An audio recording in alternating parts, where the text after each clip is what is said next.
could we be given warning at the beginning of a programme if there's going to be anything about the Beatles, as all Beatle fans can make sure to listen, and have a chance to ring up other fans to make sure they are also listening. Hi everybody, this is John here. This is Paul, George, and Ringo. And we're very happy to be on your programme once again.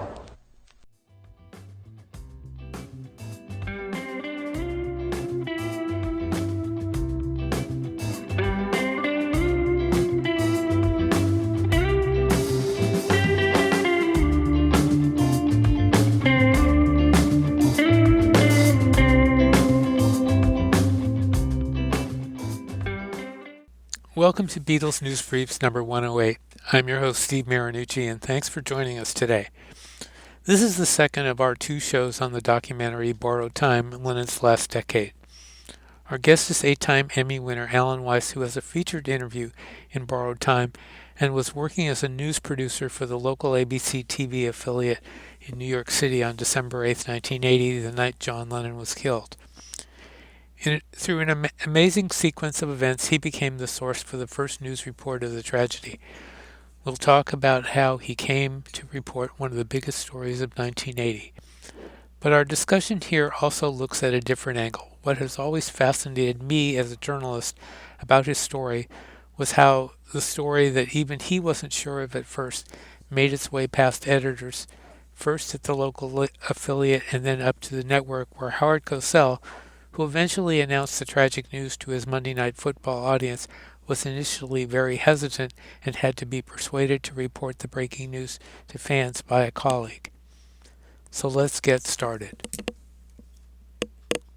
I'm pleased to welcome Mr. Alan Weiss, who is a 8-time Emmy Award-winning executive producer, director, and writer, formerly of WABC-TV's Channel 7 Eyewitness News, and he's now president of Alan Weiss Productions.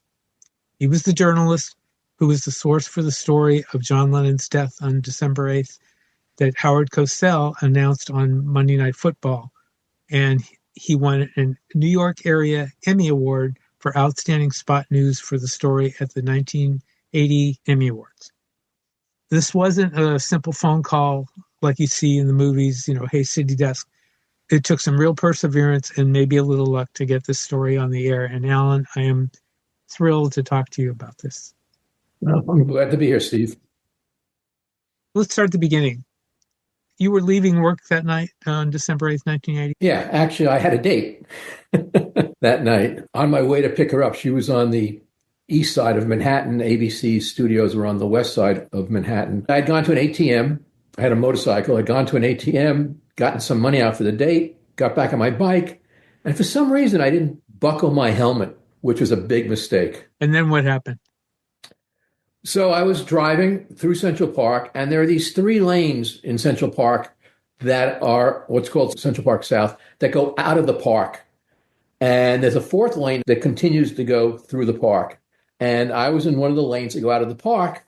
And a taxi was on my inside, so they also were supposed to go out of the park.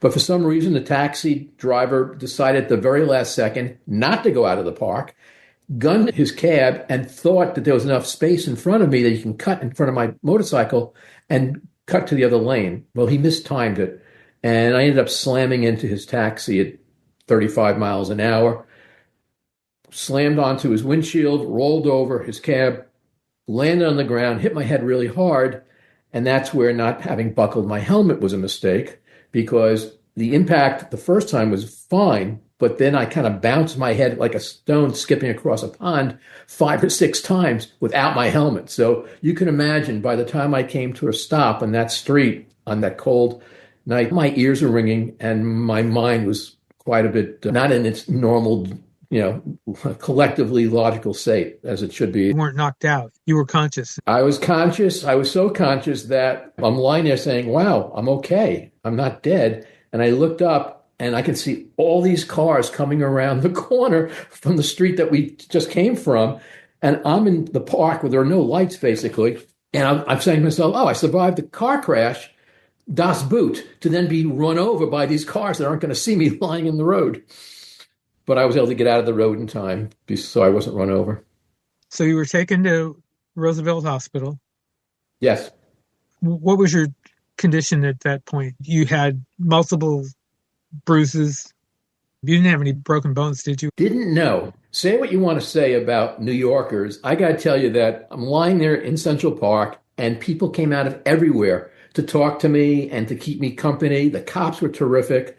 Then the EMTs came. They tried to pick me up and I screamed with agony when they lifted my leg. So we thought that I had broken my hip or my leg. They actually had to take the stretcher apart. They call it a scoop. They take it apart and they literally scoop underneath you. So they picked up me and a good part of Central Park, put me in the ambulance. And as they're taking me to Roosevelt, they said, "You're lucky it's not a weekend night." It was a Monday night because the ER is quiet and there's a young female doctor there who will take care of you. You'll be in great hands.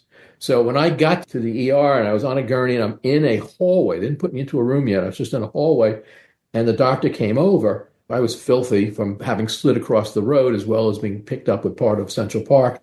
She started to examine me and could tell right away that there was something wrong with my hip and was about to send me to X-ray. What happened at that moment was she said, I can't tell how bad this is, Alan. We're going to need to have some X-rays done. I said, of course. And no sooner did she say that than the door behind my head and behind where she was standing slammed open and a man came running in screaming, "We have a gunshot in the chest." And the doctor says, "When's it coming in?" And he said, "Hit in the door right now."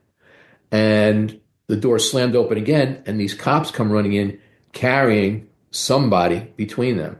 And they bring this person literally into the room I am lying outside of. And the doctor naturally said, "Alan, I'm going to have to postpone this for the moment. I got to go see what this is." And I said, "Of course, doc." So then I'm lying there. I got my eyes closed. My ears are ringing. My head is throbbing. My hip, I'm wondering how badly my hip is hurt. And two officers come out of having brought whoever it was in the room. And they literally are standing over my gurney. And one says to the other, "Can you believe it? John Lennon." And I opened my eyes and I looked up at them and I said, "Excuse me, sir, what did you say?" And they looked down at me and I got twigs, I got leaves, I've got dirt all over my clothes. I look like a homeless person. And they said, I didn't say anything, and they walked away. Well, think about it. You're lying on a bed in a hospital after being in a car crash, and you think you heard the words John Lennon. But could it possibly be John Lennon? Maybe it could be Jack Lemmon, still a story, but not of the same magnitude. Or maybe it's Jim Lennon, somebody who's a police officer. I wasn't sure, even if I hadn't banged my head, and I was fully compos mentis, I still wouldn't have been sure. Because A, they weren't talking to me, and it was just beyond the realm of credibility that I could be lying in a hospital, John Lennon has a gunshot in his chest and he's in the room 7 feet away from where I am. So I just didn't believe it. And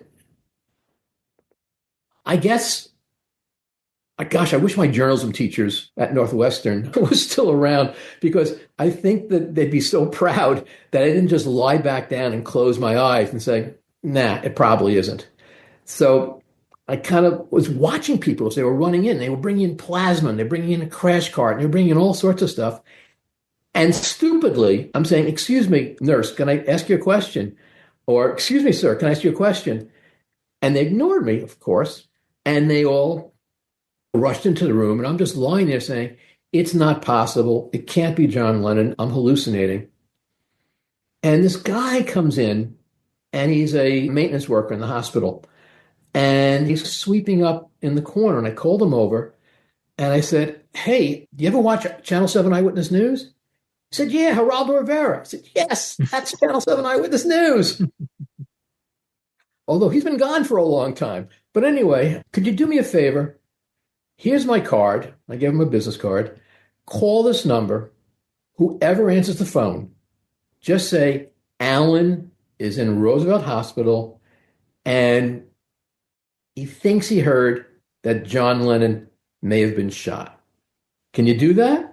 He goes, well, I said, here, $20, just one phone call, keep the 20. He goes, okay. So he goes. And I laid back down and thinking I've done my job as a journalist. I don't think an entire minute went by and my eyes are closed because I'm constantly closing my eyes because, again, my head is not in the best place. And lights were causing the headache to be even worse. I hear my name called, Mr. Weiss. And I open my eyes and I look up and there's this security guard and he hands me back my business card. And he says, you can't ask staff to make personal phone calls. And I said, well, technically it's not a personal phone call. It's a professional phone call. I said, can we get away with that? He said, Mr. Weiss, can you just be quiet? We have a situation here and you're causing problems. Just lie here and be quiet, would you please? I said, okay, but is that John Lennon in there? He said, Mr. Weiss, would you just be quiet and lie here? I said, okay. Well, Steve, this is before cell phones. I couldn't just reach in my pocket, pull out a phone, and call the news department. So now I'm feeling that not only am I stupid, because I'm assuming something that in journalism you can't assume, I'm also disrupting the situation somewhat. So that's not why I'm there. I'm not there to make anybody else's life more difficult. And then I hear sobbing. And I'm able to look behind me. Again, I'm lying on the gurney with my head facing the doors that come into the ED. And I look behind me, and there is an Asian woman in a fur coat crying, being brought in on the arm of this very large police officer. I'm a Beatles fan. I've always been a Beatles fan. I lost track of it when John left the Beatles and went with Yoko and started recording. So I knew who she was, but I wasn't so on top of it that I could pick her out of a lineup of similar looking women. Plus, she was looking upside down based upon my orientation. So I thought it was Yoko Ono, but I wasn't positive it was Yoko Ono. But between hearing the name Lennon and seeing what I believe is Yoko Ono, I said, it's just too much to be ignored. And I got to tell you, adrenaline's an amazing thing. My headache went away. The pain in my hip went away. There was a line of gurneys on the wall that led from where I was all the way to the end of the hall. Not that I'm accident prone, but I've been to this hospital before, and I knew that there was a telephone in the waiting room just outside that door. So I get up, and I'm hopping on one foot, and I'm using the gurneys lined up on the wall to help me to get down to the end of the hall. And I literally have my hand on the doorknob, and I could see the phone right through the glass. And I got grabbed on the upper arm here by a vice-like grip of another security guard who says, where are you going? I said, I'm just going to make a phone call. You can't. I said, what do you mean I can't? He says, you can't leave the emergency room. I said, well, you know what? I'm checking myself out. I don't need to be here in the emergency room. I'm leaving. He says, you can't. And he pulls me physically away from the door. And I'm standing there with one foot in the air because my hip was hurting. So I was balanced on one foot. And he says, you got to go back to your bed. And I threatened him. I said, take your hands off me. I am a journalist. I'm going to sue you for assault. I'm going to sue you for violating my First Amendment right. Let go of me. And he just started pulling me towards the bed. And fortune stepped in for a second time. So the first time was the fact that those two officers decided to speak about John Lennon right within my earshot. The second time that fortune stepped in was the officer who brought me in, totally different officer, at that moment appeared. He had been filing a report, and he sees me standing there, and he sees the security guard with his arm on me, and he comes running up to me. He goes, Mr. Weiss, what are you doing standing up? They had to take the stretcher apart to bring you in. And I looked at him, and I've always been told that if you look really deeply in someone's eyes, you can tell if they're lying. So I look really deeply in this police officer's eyes. I said, well, didn't you hear? He said, didn't I hear what? That he's been shot. That who's been shot? I said, John Lennon? And he said, who told you that? And fortunately, at that moment, he took the guard's hand off my arm and waved the guy away. So now I'm just standing with the police officer. And I said, I think I heard, no one told me, but I think I heard two officers talking about that. And he had a mic for his radio on his shoulder, and he pointed to it and he said, Alan, if John Lennon had been shot, it would be on the radio and I'd know about it. So you mean he hasn't been shot? He says, no. Would you please go back to, can I take you back to your gurney? I said, sure. So now I'm hopping back to the gurney on the arm of this police officer, and we're passing the nursing stand. And I truly felt like an idiot that I was making a scene over nothing. And I said to the officer, sir, do me a favor. Can I just call my office? Do you mind? And the phone on the desk of the nursing station is a Centrex phone. You have to have a code to use it. He knew it, fortunately. He says, sure. So he goes over, punches it in, hands the phone to me, and I get the assignment editor for the 11 o'clock news. The show's not yet on the air. This is probably around 11 o'clock, maybe a little bit left after 11 o'clock. What time did the show go on the air? Ordinarily, it would go on at 11, but it was Monday Night Football, and they were going past 11 o'clock in this game, which plays a big role, obviously. So I get the assignment editor on the phone, and I said, hey, it's Alan. And he goes, yeah, we heard about you. You okay? We sent a courier to go pick up your bike from the police. How are you? I said, I'm fine. I know I hit my head, but I think John Lennon may have been shot. And he says, I just heard a call for an ambulance to 72nd Street and Central Park West. Well, anybody who lives in the New York area knows that that is where the Dakota is located. And he said, I was just rolling a crew over there just on the off chance that it could be somebody of note. And I said, well, that's it. I've heard the name. I'm pretty sure I saw Yoko Ono. And now you're telling me that there was a call for an ambulance at 72nd Central Park West. John Lennon is here in the hospital. He's been shot in the chest.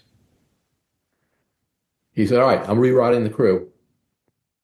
So hang up the phone. The officer says to me, really? John Lennon's been shot? Oh, yeah, so much for your radio. So he helps me back to my gurney. And I sat on my gurney, and the door was open, and I was able to observe how they were trying to revive him. Well, I sat there, and I watched. It was like a semicircle around him of doctors and nurses, and it was incredibly quiet. They were talking like almost in whispers. As I found out later, they didn't know right away that it was John Lennon. That's one of the reasons why it was on the police radio. The police knew who it was when they brought him in, but the doctors weren't told who he was when he was rushed into that room. The doctor that had been working with me, the lady doctor, was one of the doctors, but she was not the main doctor who was handling the efforts to save this man's life. I watched for a good 5 or 6 minutes, and I'll never forget what it looked like seeing an idol of mine, certainly, but possibly next to Muhammad Ali, the single most recognizable human being on the planet, and certainly one of the most beloved human beings on the planet, lying there as these doctors and nurses fought for his life. So when you phoned in the assignment, where did the word go from there? Did Channel 7 do it locally, or did they pass it on to the network straight away? As I understand it, they passed it on to the network straight away. Obviously, the producer of the 11 o'clock news started reworking his rundown that was about to go on the air. As soon as the football game was over, he was going to take air. They already had a crew on their way now to the Roosevelt that had been going to the Dakota. I understand that the assignment editor called the ABC network news desk and said to them, at the time, I was the producer of the 6 o'clock Channel 7 Eyewitness News program with the legendary anchor team of Roger Grimsby and Bill Butel. And they called ABC Network and reported what I had reported. But The 11 o'clock news was being delayed because Monday Night Football was on the air. It was the Miami Dolphins and the New England Patriots. And in the booth was Fran Tarkenton, Howard Cosell, and Gifford, who played the key role in this story, actually. So Roone Arledge called and spoke with them and relayed the information that John Lennon had been shot. And Cosell, they got into a commercial and they were talking about it. And Cosell said to the other two, I don't think this is appropriate to announce during a football game. This is a sporting event. This is not the appropriate place to announce it. Cosell had been a journalist. He wasn't just an announcer. He was a sportscaster, and I think he also did regular journalism at some point in his life. I was going to ask you about that because there is audio of that discussion between him and Gifford that is on YouTube for anybody that wants to hear it. But he didn't sound like a journalist. I think a journalist would have been a little more, he just sounded totally clueless about the whole thing almost. Do you agree?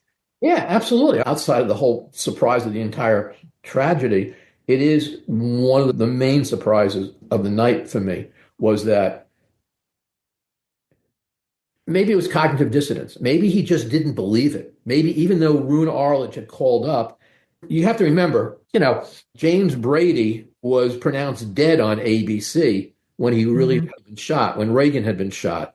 There have been times where newscasters reported wrong information and it destroyed their reputations. Even though they were given good faith information, it just turned out not to be accurate. So Cosell, to my memory, was a lawyer, had been a lawyer. And he was very sharp. Before he worked for ABC Network, he was also a sportscaster on Channel 7 Eyewitness News for quite a while. Was he?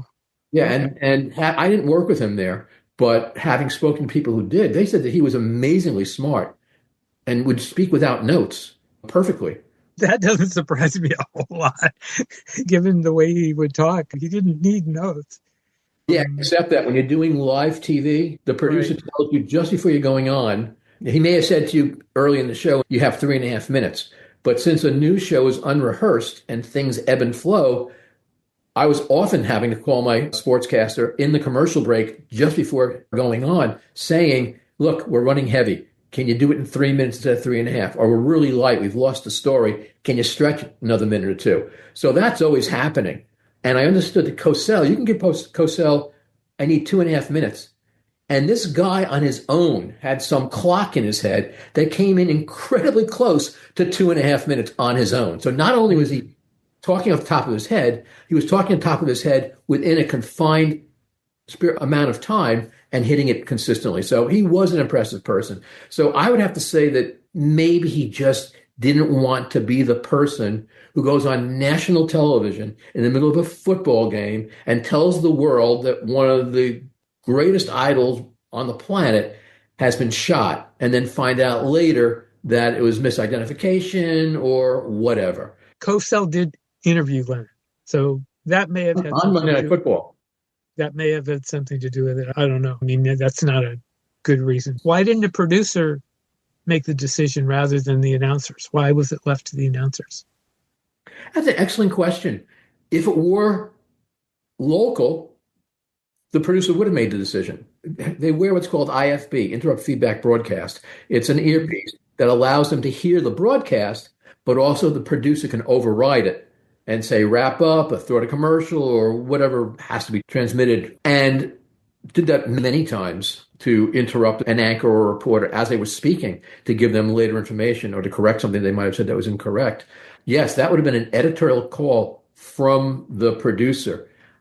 I think that Arledge went direct, since Arledge was the president of ABC News at the time, he bypassed the producer. Remember, these guys are stars. These guys are the marquee of the ABC network. Remember, ABC was considered the almost broadcasting company or the amateur broadcasting company.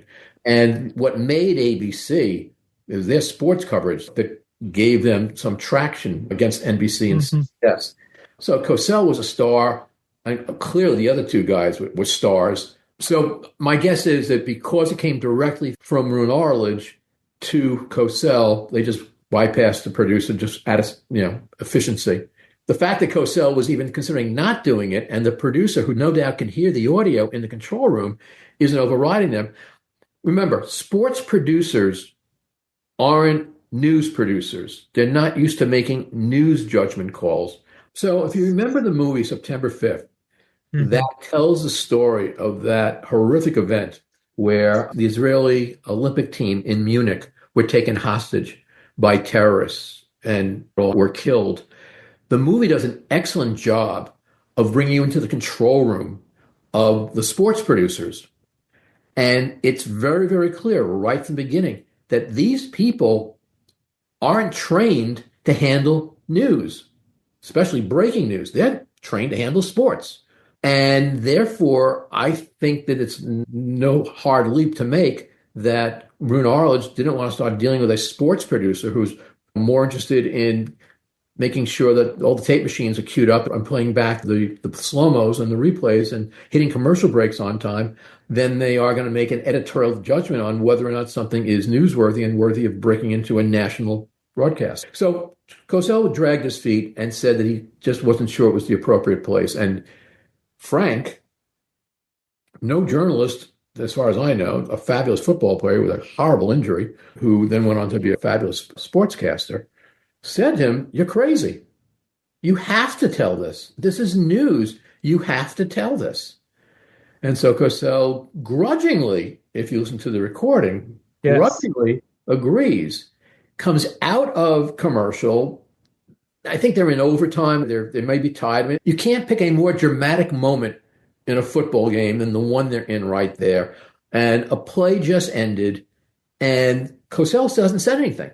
They're back a few seconds. I'm not quite sure how long, but Cosell hasn't said anything. Certainly didn't come back out of commercial saying, "Before we go to the game, I need to tell you something." He comes out, starts talking about the game, and then stops for a moment. And Frank jumps in and says, "Howard, I think we have to tell the people at home what we ourselves know here in the booth." And without missing a beat, Cosell very eloquently says something to the effect of, "Listen, we have to remember that this is a game and just a game, but we do have something to report. We just have learned from ABC News that John Lennon, possibly the most famous Beatle, has been shot." Now, you asked me what happened from the time I called the newsroom to the time Howard announced it on ABC. I was always pretty sure that they weren't going to go on the word of some news producer for local news that they've never met. And there's always been this snobbery between network and local. And if I were them, I wouldn't either. I wouldn't go on one phone call from one person, especially if I don't know that person. So they must have called and somehow or other got collaboration. And the reason why I know that as a fact, even though I never asked anybody about it, is I did not know how many times John had been shot. When Cosell announced it, he said that Lennon had been shot twice, and he also said that Lennon was dead. We need to wind back the clock a little bit because a number of things happened with me to get the word out between the time I called the assignment desk and sat down and watched them trying to save Lennon's life and then the announcement on ABC Network. Go ahead. So I was sitting there, and suddenly the doors at both ends of the emergency room opened up, and it seemed like every security guard in the hospital comes running in, and they say, "Lay down." I said, "No, I'm happy sitting here. Lay down." So I laid down on the gurney, and they wheeled me out of the emergency room, and they put me in a room right outside the emergency room, which was very interesting for two reasons. In the emergency room, there's no music. In the hospital, which I was now in, there's music. And I made a note. I called WABC around 11 o'clock, as I told you. About 10 minutes after that, about 11:10, the music on the hospital speakers played the song "All My Lovin'."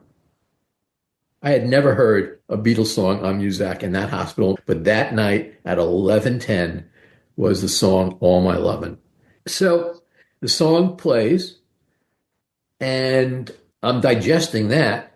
And I made sure to make note of my watch because it was such an eerie situation to happen. The song ends, and less than a minute after the song ends, I hear a woman's voice scream, "No, no, oh no, oh no." I didn't see it, but I was pretty sure that was Yoko Ono. And shortly after that, they literally put me in a room right outside the doors to the emergency room. The doors open, and there comes out Yoko Ono on the arms of David Geffen, and they leave. Okay, so now I'm sitting in the room. I heard her screaming. I've heard this crazy, eerie situation with the song, and I'm wondering what to do. And my doctor comes back. And she says, "Okay, so let's get back to you." I said, "Whoa, whoa, whoa. What's the story?" She said, "What are you talking about?" I said, "With John Lennon. What's the story with John Lennon?" And she said, "There's going to be a press conference in 30 or 40 minutes. It'll be announced at that point." I said, "Great. What's the story with John Lennon? Is he dead? Is he alive? Were you able to save him? What's the story?" And she says, "I can't tell you." I said, "All right, let me ask you a question. Did you always want to be a doctor?" She said, "Yes." "Did you always want to be a good doctor?" She said, "Yes." "I've always wanted to be a good journalist." Now imagine if you were in medical school and things weren't going so well. You actually were in danger of failing. And you're walking down the street and you see this little 3-year-old toddler walking in the street in front of an oncoming truck. And you run, you pick this kid up, and you save this kid's life. And she looks at me like I'm crazy. And she says, "Where's this going?" I said, "Well, it turns out that that kid is the son of the dean of the medical school. What that would do for you to becoming a good doctor is what you telling me what the situation is with John Lennon would do to helping me become a good journalist." And she said, "Good try. I can't tell you anything." I said, "All right, I have another question. Are you in charge of the emergency room?" She said, "Yes." I said, "If a person came in with a gunshot to the chest, would you be required to be with them?" "Yes." "If a person is run with a gunshot to the chest 15 minutes ago, is that something that could be handled so quickly that your presence would no longer be needed?" And she said, "That's an astute observation." You did not give up. No, I didn't. I didn't. That's one of the things that really got me when I first heard your story. And Steve, I mean, I'm so glad you want to talk about this because, well, for many, many reasons, I've always been afraid that people think that, and it happens. You start telling stories, you start editing it, and you start taking out the parts that you do badly, and you start enhancing the parts that you did well, and you start adding in things that you should have done. Mm-hmm. And I'm always afraid that people are going to say, "You didn't possibly come up with that whole thing about the bus and the truck and failing medical school at the time, right? You didn't really come up with it." Steve, it's true. I did. I don't know where it came from. I think I had plenty of time lying in that gurney by myself to think about what was going on. I was still stunned, as I think the average person would have been upon hearing the news. Anyway, the bottom line is that, yes, it took work and it wasn't over. So I said to her, "Doc, I got to get to that telephone. I just need to make a phone call." And she says, "Alan, you can't. 2 reasons. If I let you up off of this gurney, I could be sued for malpractice. The hospital can sue for malpractice. You can do tremendous damage to yourself. We don't know how badly hurt you are. So it is medically impossible for me to allow you off of this bed to make a phone call." I said, "All right, what's the second reason?" She said, "That's an in-house phone. You need to know the code. And I'm not going to tell you the code."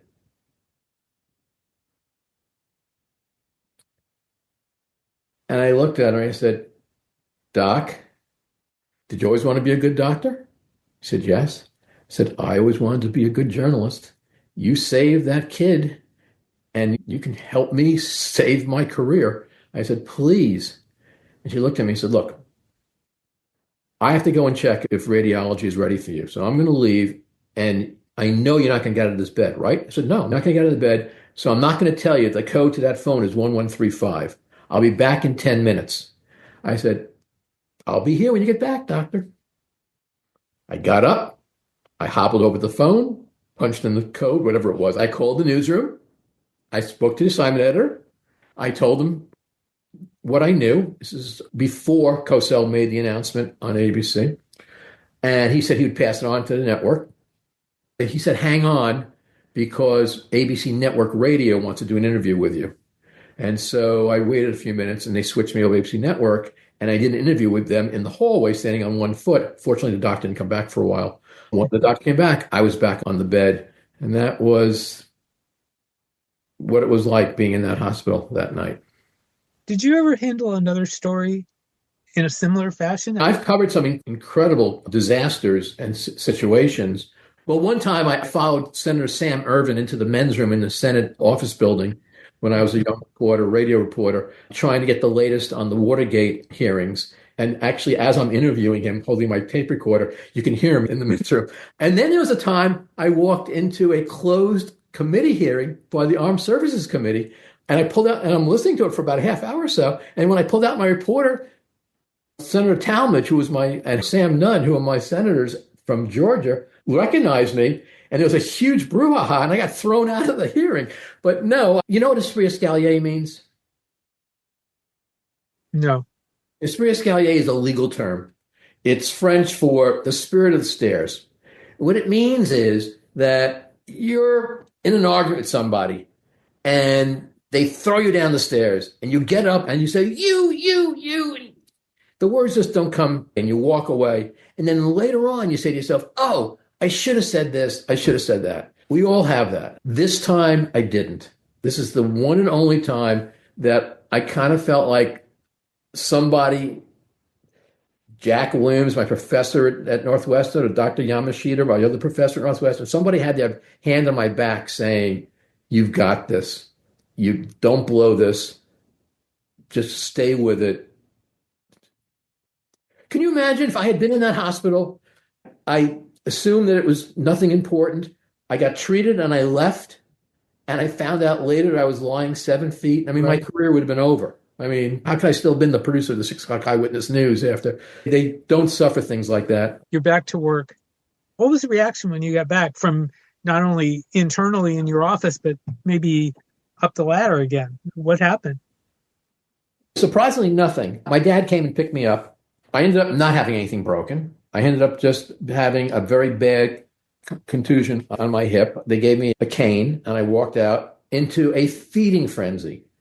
The front door to the emergency room in the old days, it's not there any longer, was enclosed by a large wrought iron fence. And it seemed like every journalist in New York was crowded into that. My crew was there. And so as soon as I came out, Peter Bannon, who was a reporter, saw me and grabbed me and interviewed me right then and there. And then other people stuck their microphones in, interviewed me, yada, yada, yada. I went home. I got up the next day and told ABC, WABC, that I'm coming in. I'm not out on sick leave. I'm producing the 6 o'clock show, which was, back in those days, there was no 5 o'clock show. There was no noon show. There was Nightline the night before. This was the first, in New York, the very first news show beyond the 5-minute cut-in that people would get. And I went and I produced the show, and it is the first show that at least I've ever produced. I produced many shows at Channel 7. The first show that I ever produced that was 90% on one topic. We did what was called team coverage. And my interview was all of a minute, and not even that long, I don't think. I think it's like a 40-second soundbite talking to Peter Bannon, and then all the other stuff. And no one ever said a word to me. Management never ever said a word to me. No one ever said that we should do more than that or we should do a special. Nothing at all. Yoko Ono didn't want to have a funeral. She wanted to have a moment of silence, 10 minutes sound, Central Park. And Channel 7 was going to cover it live. And I said, well, I'm going to produce it. So I came in on that Sunday and produced a 1-hour telecast that was fed out to all the ABC stations. And I've been interviewed by NBC, CBS, BBC, on and on and on. Never interviewed by ABC Network. and only on occasional anniversaries. I was wondering actually if what you did right after is on YouTube or is around somewhere. The vigil? Not the vigil, but the news thing that you put together. Yeah, I have the newscast. I don't think it's on YouTube. But yeah, I've always been afraid of putting things up on YouTube because I don't want to get in trouble legally for breaking copyright. But I was always hoping somebody else would do it. Right. It was a good newscast. I've gone on record in these interviews saying that we should not be giving the names because that's why he did it. He had a list of people, as you know, that he wanted to target simply so he could become as famous as they were. Anyway, 25-year-old security guard came to New York expressly to do this terrible thing. So many points along the line that could have derailed that terrible thing that unfortunately just didn't happen. Like I said at the beginning, this isn't really about what happened, but more importantly, it was about getting the story. And I appreciate your taking the time and going through everything. Is there anything that we didn't hit on that maybe as far as getting the story that... No, I think you got it all. The only thing that I'd like to say is that I'm really glad that you've given me, Steve, this opportunity because there have been some situations where I was misquoted or misrepresented to make it look like I went ahead and told ABC that Lennon was dead when I hadn't gotten confirmation. And that's just absolutely not true. I would never claim to have confirmed something like that without the actual confirmation. So again, for those journalism teachers that have gone to that great newsroom in the sky, I didn't make that mistake.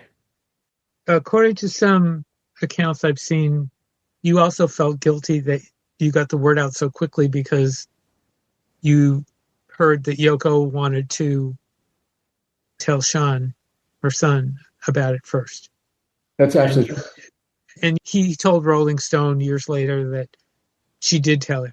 Yeah. Well, a reporter that interviewed me, when I told how I've been carrying the guilt for many, many years, at least 20 years after the event, said to me not to worry. He was shown as 5 years old at the time. And this happened at 11. By the time it got on the news, it was 11:20, 11:30, something like that. So illogical for him to have been up watching TV, if you will, at that time. But I guess she was worried that people start calling the house and that things would slip through. So yes, I in no way wanted to add more difficulty to Yoko Ono's life than she was already contending with. Alan, thank you again for this discussion. It was not an easy story to cover and to do. My best to you. Again, congratulations on your Emmys and my best to you in your work. Thanks, Steve.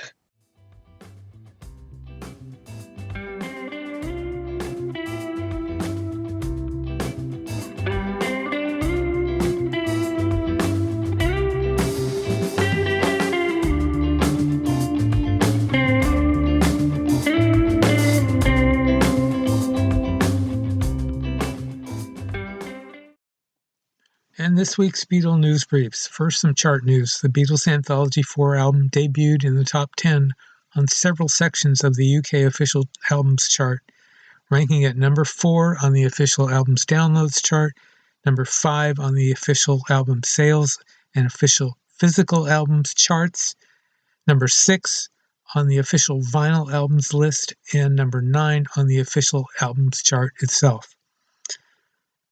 Then, the Beatles Anthology collection with all 4 installments of the anthology series debuted at number 7 on both the official album sales and official physical albums charts, number 11 on the official vinyl albums, number 29 on the official albums chart, and number 52 on the official albums downloads. If you have all that and aren't confused, you're better than me. On the U.S. Billboard 200 album chart, Anthology 4 debuted at number 48, while the Anthology collection debuted at number 113. Abbey Road also popped in this week at number 188, marking its 498th appearance on the top 200 albums chart. The Beatles also logged in at number 15 on the most popular artists lists. The BBC announced on December 3rd it has acquired Hamburg Days, a forthcoming 6-part drama series about the Beatles' pre-fame days as a band in the early 1960s. The series is based on the autobiography of Klaus Voormann, who as a young artist along with Astrid Kirchherr met the Beatles in Hamburg before they became famous. Sue Deeks, the BBC's head of scripted pre-buy acquisitions, said in announcing the show that Hamburg Days is the fascinating story of how, in the space of 2 short years, a raw young band from Liverpool honed their music success in Hamburg before returning home to become an overnight success. It is an incredible story, accompanied, of course, by an amazing soundtrack. No word on whether the Beatles have authorized the soundtrack for this. The film is a WNB Television and Turbine Studios production for the ZDF, the BBC, and AGC Television. One of the consultants on the show is our old buddy Alan Kozin, who, as many of you know, spent a long time at the New York Times as their unofficial Beatle reporter and is now co-host on the Things We Said Today podcast. Nice going, Alan.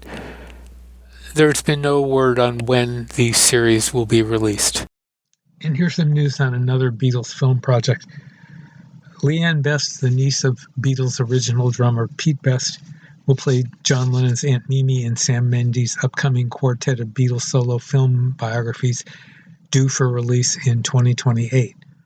Also recently cast are Jim Morrissey as Jim McCartney, Paul's father, and Bobby Schofield as Beatles road manager Neil Aspinall. Thanks very much for listening to our podcast today. If you enjoyed our program, we'd really appreciate a positive review at the place where you get your podcasts. Apple and Google love positive reviews, and it really helps us. If you don't already, please subscribe to our show so you'll get our newest shows right away. We have some great shows coming up. We would love to hear your suggestions for the show, so please write to us at BeatlesNewsBriefs@gmail.com or catch us online on Facebook in our Beatles News and Information group. If you've missed any of our past shows, you can hear them at marinucci.podbean.com, and please tell your friends about us. We appreciate you all for listening. Now here again is Steve Marinucci. Well, that's it for this time around. Thanks for listening, and thanks for being here. We appreciate you for not only for listening to this show, but listening to all our shows this year. Our numbers are going up, and we really appreciate it. So a big happy holidays to you all, and we'll see you on our next show. Take care. Be seeing you.